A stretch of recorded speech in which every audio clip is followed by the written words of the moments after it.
Alhamdulillah, kita lanjutkan ngaji kita di dalam kitab Fathul Qorib, masih membahas tentang macam-macam mandi.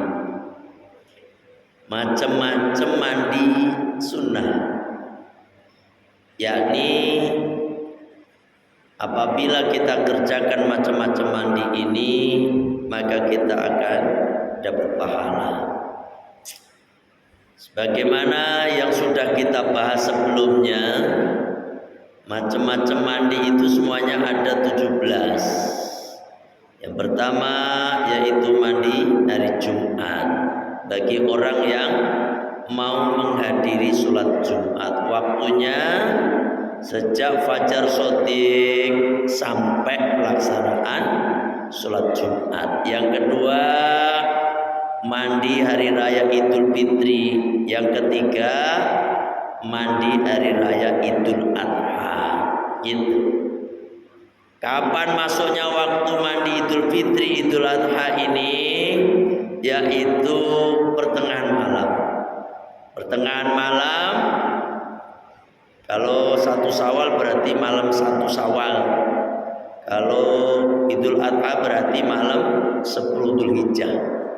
Pertengahan malam sampai pelaksanaan sholat Idul Fitri atau Idul Adha. Ketiga tuh.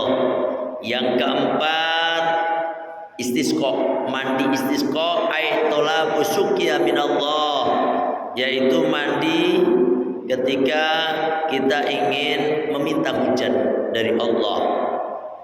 Ya, yang keempat yaitu 1, 2, 3, 4. Yang 1, 2, 3, 4. Yang kelima wal khusufu lil qamari, yaitu mandi karena mau melaksanakan sholat gerhana bulan. Yang keenam wal khusufu lisyamsi, yaitu mandi mau menjalankan sholat gerhana matahari. Berapa tadi dah? Berapa Pak? 6. Jumat, Idul Fitri, Idul Adha, istisqa, gerhana bulan, gerhana matahari. 6. Yang ketujuh wal ghuslu min ajli ghuslil mayyiti. Yang ketujuh yaitu mandi karena habis memandikan mayat, ya kan? Itu yang 7. Yang ke-8 wal kafiru idza aslama wa ghusl kafir idza aslama, mandinya orang kafir ketika masuk Islam. Illam yajnub, jika tidak junub, fi kufrihi, di waktu kafirnya. Itu aulam tahidil kafirati, atau tidak haid bagi perempuan yang kafir itu. Wa ila, jika dia junub, jika dia haid, itu bagi orang kafir yang masuk Islam tuh wajib, maka wajib al-ghuslu, mandi ba'dal islami, setelah masuk Islam. Fil asai, menurut pendapat yang sahih. Wa qila yasqutu idza aslama, ada yang mengatakan gugur ketika dia udah masuk Islam. Yang kita pakai adalah pendapat yang sahih, yakni ketika ada orang kafir pengen masuk Islam, dia nyata-nyata junub, maka wajib hukumnya mandi. Kalau dia belum junub, masih kanak-kanak misalnya, dia karena belum junub, belum punya jinabat, maka mandi itu hukumnya sunnah. Itu. Yang keberapa ya? Yang ke-9 wal majnunu, ya kan? Orang gila, walaupun gilanya sebentar ataupun lama, apalagi lama, ya kan? Ini juga disunahkan mandi, Pak. Ketika dia sehat dari gilanya, maka dia wajib mandi. Gitu. Wal mughma alaihi idza afaqa. Yang berapa? Yang ke-10 yaitu orang yang kena penyakit ayan. Dia kena ayan tuh Pak. Dia kena ayan kemudian dia sembuh, maka disunahkan dia mandi sunnah itu. Kalau dia sehat gitu. Bentar.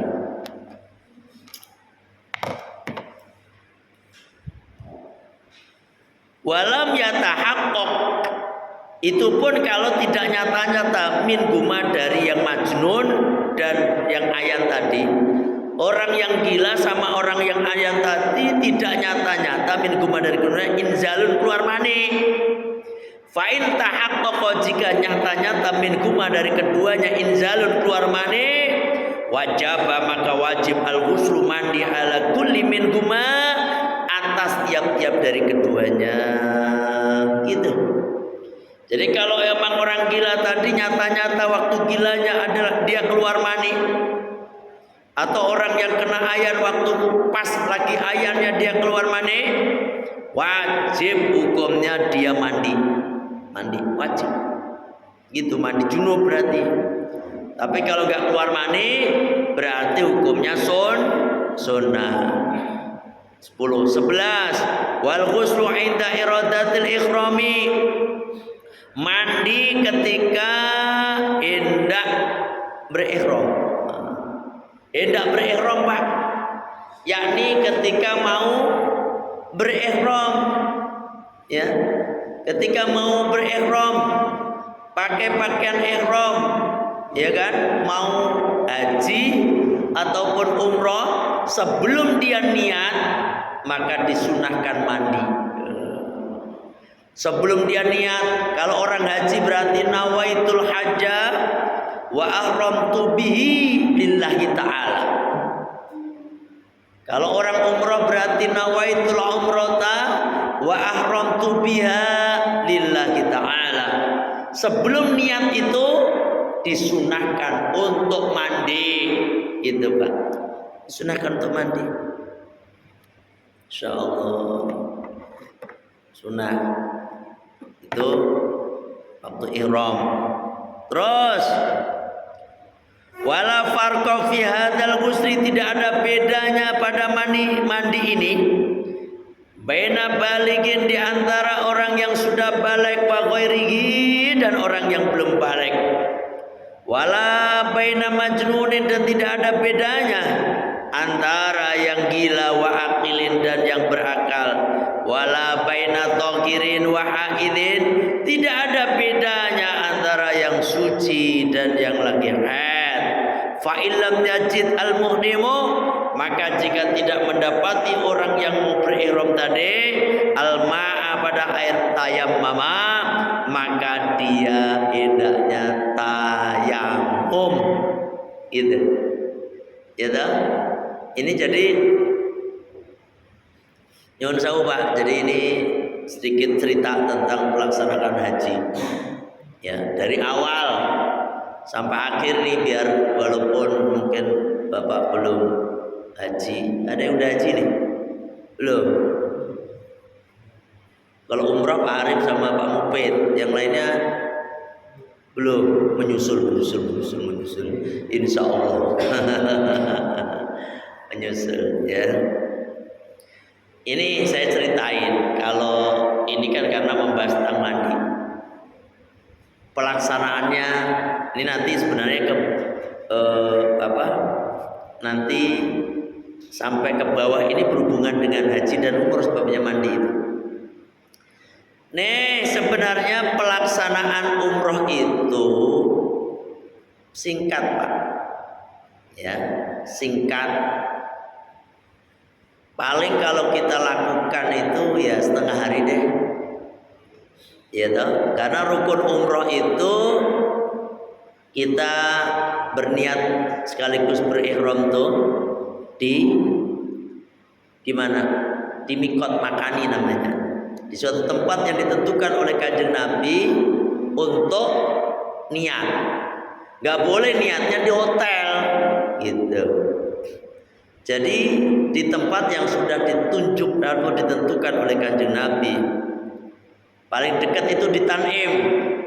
Ya, jaraknya itu 6-7 kilo ada. Cuma kalau naik taksi biasanya muter-muter bisa jadi 15 kilo. Itu kadang-kadang. Kalau yang pas pulangnya lebih dekat karena jalannya kan banyak, Pak. 7 sampai 15 kilo lah gitu kira-kira. Jadi sebelum kita niat, ini yang ihram, yang umroh dulu nih. Yang umroh dulu.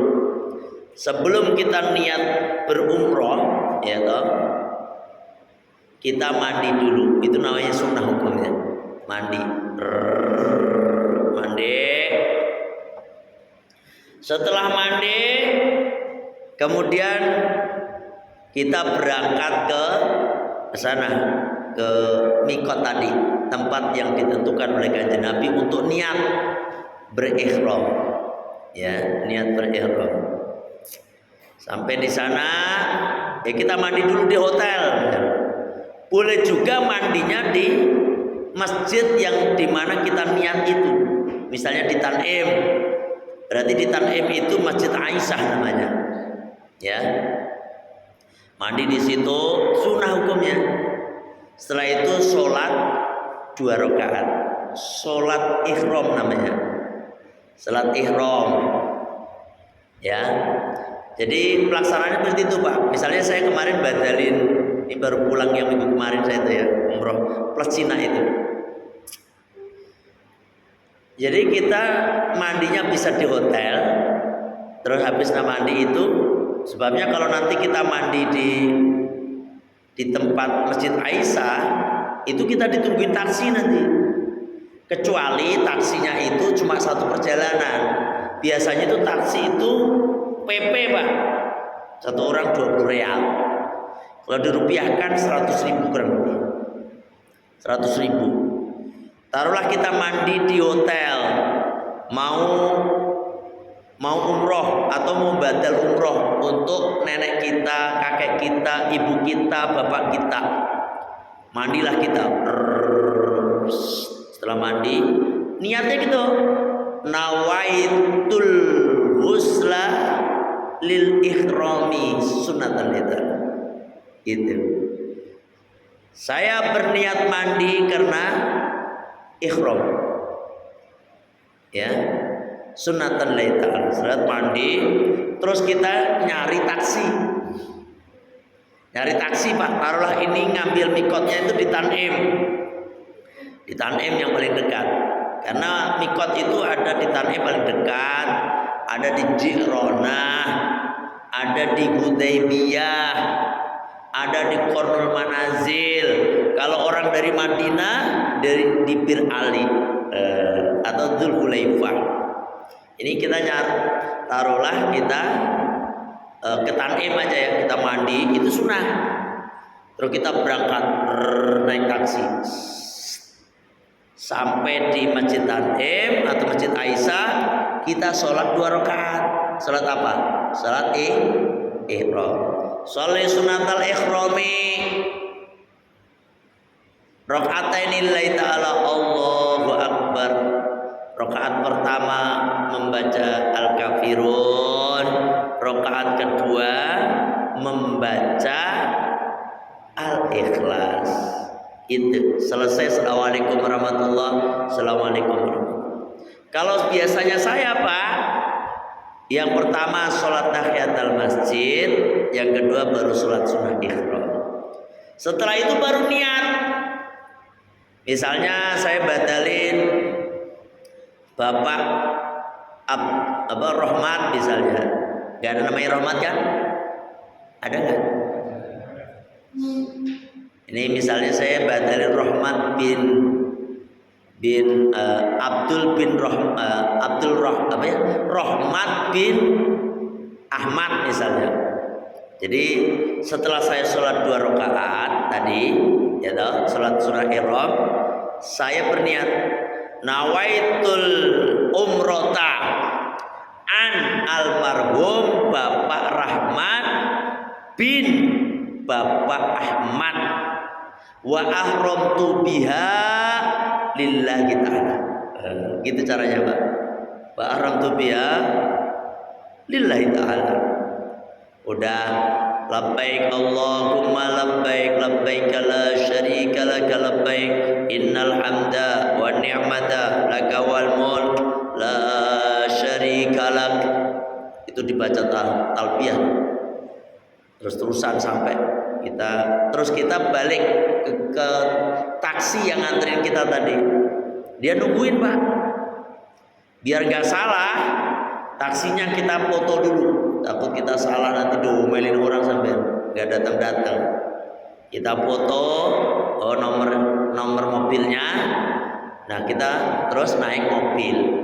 Kita balik lagi kemana? Ke Masjidil Haram dekat hotel kita tadi. Atau langsung ke Masjidil Haram. Ngapain? Menjalankan rukun yang kedua, umroh. Rukun yang pertama tadi kan niat. Nah, yang kedua, rukun umroh berikutnya adalah tawaf. Nah, begitu, Pak. Langsung tawaf. Ya kan, pelaksanaannya begitu, Pak. Masuk Masjidil Haram, kita doa doa masuk Masjidil Haram. Allahumma antas salam wa minkas salam wa ilaika ya'tusalam fa hayyina rabbana bisalam wa adkhilnal jannata darussalam tabarak rabbana wa ta'ala ya dzal jalali wal ikram. Masuk Masjidil Haram. Terus kita kan masuk tuh, Pak. Langsung belok kiri. Biasanya kalau lewat WC 3 itu belok kiri terus turun karena kita ada di lantai 2 otomatis tuh. Sebenarnya karena kita naik tadi, Pak. Ini kan naik tadi. Atau karena Ka'bah itu ada di bawah gitu. Terus kita naik lift etalase. Kok etalase sih? Apa namanya? Ekskalator jadi etalase. Ekskalator, kita turun, kita ngeliat Ka'bah. Terus kita doa melihat Ka'bah. Baru kita mulai tawaf, ya kan? Kalau doanya Allahumma zid hadzal baita ta'ziman wa takriman wa mahabbatan dan seterusnya. Terus kita mulailah kita itu tawaf dari Hajar Aswad. Dari Hajar Aswad dengan istislam mengucapkan salam kepada Hajar Aswad. Bismillahirrahmanirrahim, Allahu akbar. Dikecup atau niat dulu, nawaitu tawafal umrah lillahi ta'ala. Bismillahirrahmanirrahim. Jalan kaki kanan muter 1, 2 sampai 7 kali gitu. Selesai itu terus sholat sunnah tawaf. Setelah itu 2 rakaat ya kita doa di depan Ka'bah, itulah di depan ngadep Ka'bah. Terus kita minum air Zam-Zam. Setelah minum air Zam-Zam, kita selesai berangkatlah ke tempat ke sofa dan marwah. Yakni di sofa itu kita niat menghadap ke kiblat, ya kan? Ada pokoknya di sana itu, Pak, semua lantai masjid sana itu menghadap ke kiblat. Gitu. Kita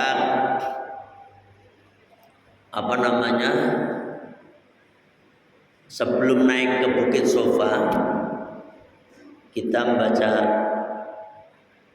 abda'u bima bada Allah wa rasuluh inna sofa wal marwata min sya'airillah faman hajjal baita awi atamara fala junaha alaihi ayat tawafa bihima faman tatawwa khairan fa innallaha syakirun alim. Gitu ya dah. Terus kita berdoa di sofa itu, Bukit Sofa, berdoa menghadap ke kiblat, baru kita mulai sa'i. Subhanallah walhamdulillah wala ilaha illallah wallahu akbar. Jalanlah dari sofa ke marwah. Itu dari sofa ke marwah dihitung 1, terus marwah ke sofa 2, terus Safa ke Marwah 3, 4, 5, 6, 7 diakhiri di Marwah. Setelah itu gunting rambut, gunting rambut atau disebut tahallul. Dari gunting rambut itu selesailah pelaksanaan umroh untuk satu orang. Jadi kayak saya kemarin itu batalin 6 orang ya, gitu terus. Jadi kagak boleh dirapel, kayak kirim Fatihah gitu. Kalau kirim Fatihah wa ila ruhi fulan bin fulan wa ila ruhi fulan bin fulan terus sampai 50 orang Al-Fatihah. Jadi nanti Al-Fatihahnya dibagi-bagi dikit-dikit. Kalau bagus itu Pak, kalau kirim Fatihah itu satu orang satu. Kalau saya kan mau ngaji kirim Fatihah, kalau satu orang satu kapan ngajinya? Ya kan? Wabil khusus kalau orang tua kita nih, ini orang tuanya ibunya ada yang udah meninggal. Yang udah meninggal siapa ibunya? Berapa orang nih? Meninggal. Bapaknya? Yang yatim piatu mana nih? Yatim piatu. Yang bapak ibunya udah meninggal? Udah. Saya masih ibu, bapak saya udah wafat kemarin. Tuh habis sholat itu kirim Fatihah Pak, khusus bapak kita. Al-Fatihah ila ruhi abi, sebut nama. Kalau nggak disebut nama juga nggak apa-apa. Al-Fatihah. Baru itu sampean kalau untuk bapak kirim Fatihah sendirian, satu Fatihah untuk satu orang. Satu bapak kita. Kemudian summa ila ruhi sampai sebut yang lain. Itu sampai gabungin nggak apa-apa. Biar bapak kita ini selama ini yang paling berjasa. Apalagi ibu kita tuh. Selama ini yang paling berjasa, yang telah melahirkan kita, menyusui kita, membesarkan kita dengan penuh kasih sayang sampai kita bisa jadi orang. Kagak ada yang jadi cempe. Sampai ngerti cempe orang ya? Anak kambing. Itu jadi orang pasti. Itu makanya ibu kita itu kita membalas budi kepada ibu kita dengan cara begitu, kirim Fatihah. Syukur sampean itu membaca Al-Ikhlas 11 kali. Kalau saya waktunya setiap habis sholat itu nggak bisa nggak waktu Pak, karena langsung ngaji. Jadi kalau kecuali waktu yang tidak pas ngaji gitu. Syukur sampean kirim Fatihah terus Al-Ikhlas 11 kali, terus sampai berdoa, ya Allah, sampaikanlah pahala bacaan hamba surat Al-Fatihah dan surat Al-Ikhlas yang telah kami baca, ya Allah, pahalanya untuk bapak saya, amin. Oh gitu, paham? Bapak sering begitu enggak? Halo? Enggak, angel.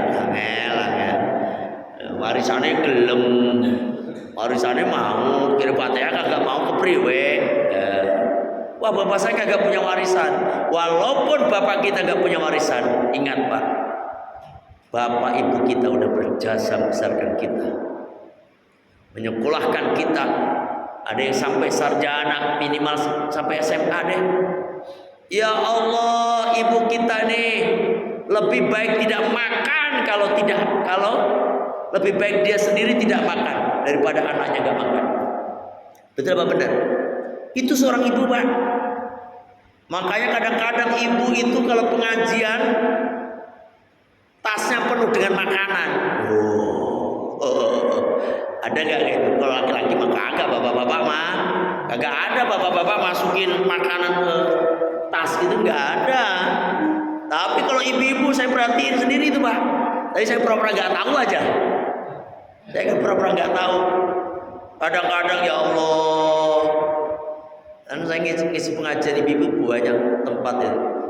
Kan ada snacknya ada gitu. Saya pura-pura nggak tahu, takut mati ya. Bakwan aja dimasukin, bakwan itu jadi minyak kabeh gimana? Ya Allah, semuanya saya pura-pura diam aja. Itulah seorang ibu. Dia Demi anak dia korbankan rasa malunya itu. Apalagi memang makanannya emang di rumah kagak ada makanan. Ya Allah, pasti dia ada makanan. Kadang-kadang dia dapat bagian nih, seorang ibu dapat berkat. Kagak dimakan kadang-kadang. Jadi makan karena apa? Ingat anak di rumah. Ya Allah, apalagi nggak ada makanan di rumah Pak, dia pasti dibawa pulang. Ibu kenapa nggak dimakan? Apa katanya? Ya enggak sih Pak Kiai, pasti gitu. Tar aja di rumah makannya. Paling untuk anaknya itu. Ya enggak, itu karena bela-belain anak. Jarang kalau bapak mau begitu, enggak jarang. Bapak-bapak kagak ada yang tasnya ada makanan juga ada. Sampai tasnya kadang-kadang lupa ada makanan, ada rotinya penuh dengan apa namanya itu semut tuh kering. Lupa dia. Kalau bapak-bapak itu gengsi. Kalau ada makan dihabisin aja semuanya. Nggak inget anak. Ibu Pak, ibu kita yang selama ini begitu. Karena apa? Mikirin kita. Tahadus binik mani. Kalau saya sama mak saya minta apa aja, saya kasih. Tanya aja mak saya. Saya walaupun kadang-kadang duit saya itu pengeluaran banyak ini nih, udah nih. Sisa berapa udah saya kasihkan mak aja semua sekalian. Itu nanti datang lagi rezeki yang lain. Paham nih? Insya Allah orang tua, ibu itu cesplong. Makanya keinginan apa kita turutin. Ibu saya udah saya umrohin, udah haji udah sama bapak dulu. Terus umroh saya umrohin. Kemarin minta diumrohin lagi. Karena temen lettingannya dia diumrohin sama anaknya. Dulan ke temennya. Terus ngomong sama anaknya yang memberangkatkan itu, perempuan. Kan anak yang berangkatkan itu adalah teman saya. Walaupun sambil guyon atau apa, tapi kan udah ngomong. Terus teman saya yang perempuan tadi ngomong ke saya. Kalau manggil saya Mas Kaji. Kalau orang kampung itu kan begitu. Kalau orang kaji panggil Pak Kaji, ya kan? Karena dia itu selentingan, dia manggil saya Mas Kaji. Mas Kaji, dia wau mae mriki gitu. Mae jenengan mriki. Terus Mas Kaji, wau ini dia ngomong. Ini ada orang Jawa, ada orang selain Jawa deh. Gak ngerti lagi deh. Dia tadi ngomong katanya mae pengen diumrohin lagi. Saya dengar begitu. Saya telepon langsung. Mae terus dia pengen umroh. Orang guyon gitu. Orang tua itu nggak mau, ya kan, memberatkan anak itu. Orang ya aku guyon. Betul mak. Insya Allah nanti kita mae mau berangkat. Mangke kalau berangkat umroh malih. Tapi mboten saniki mangke bareng-bareng. Kalau mamane kali anak-anak sekali mae seweneng. Ora usah le wis mboten mah. Paham? Itu orang tua itu kalau udah digituin Pak, Allah langsung terbuka ars. Makanya rahmat Allah langsung turun. Orang itu sekali lagi, ini saya sering sampaikan, orang yang suka anak yang senantiasa membahagiakan orang tuanya pasti hidupnya bahagia. Orang anak yang senantiasa memuliakan orang tuanya pasti mulia hidupnya. Garis bawah itu. Jadikan status bahasa. Ya paham nih. Tapi sebaliknya kalau sampai itu suka nyakitin orang tua, hidup sampai sakit Pak. Bikin susah orang tua, sampai hidupnya susah juga. Paham nih? Itu perjalanan umroh yang tadi saya sampaikan. Ini biar tahu, biar tergerak. Ayo, ini yang belum berangkat umroh ini, silakan di Al-Fatihah udah kita kasih jalan. Ada tabungan umroh, ada arisan umroh. Sekarang kita ngambil harga yang di bawah 30, tapi memang ya beda dengan yang di atas 30 harganya. Karena kadang-kadang kayak kemarin ada jamaah ikut travel lain, dia pertama berangkat sama saya karena dia pengennya di bawah, padahal saya bisa ngasih harga segitu, bahkan di bawah itu bisa. Kemarin saya kan pesinak, dia harganya kayak saya. Dia bilang, ya Allah pakai bener ya, waktu umroh sama pakai itu dekat hotelnya. Waktu Pak Arif sama Pak Mufid di mana itu?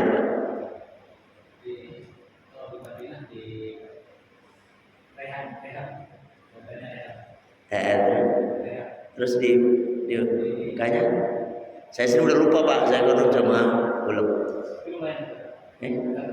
Dekat kan? Di mana? Di itu bukan di Rehab. Tahun berapa sih? 22 kali. Sama Pak Dedasuki. Oh, hotelnya sama Pak Dedasuki enggak? Lokasi itu.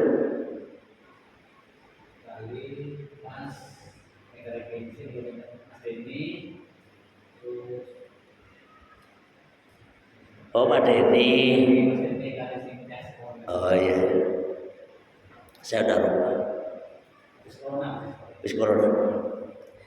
Nah, kemarin Mas Tomo itu hotelnya ada 1 kilo lebih.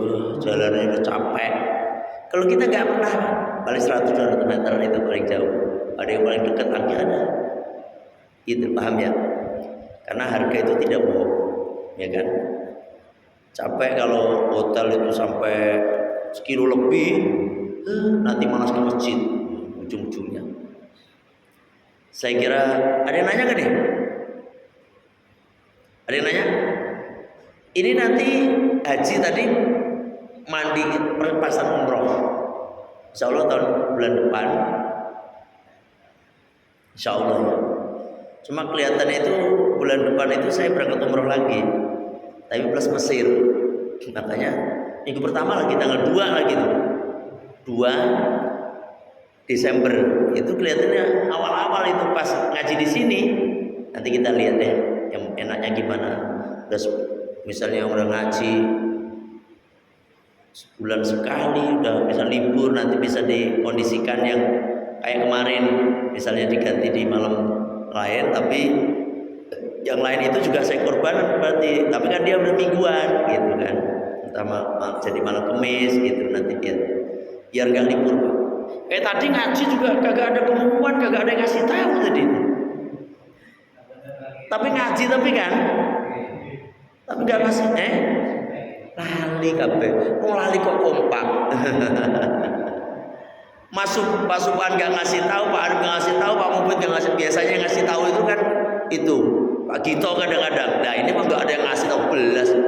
Nah saya juga nggak paham. Yang penting kalau saya itu sebenarnya ngaji itu nggak perlu dikasih tahu. Cuma khawatir sampai itu nggak nge-share ke jamaah aja. Ke jamaah di-share nggak? Loh lupa juga kan, coba tuh. Saya kesini magrib ini kok nggak ada orang nih.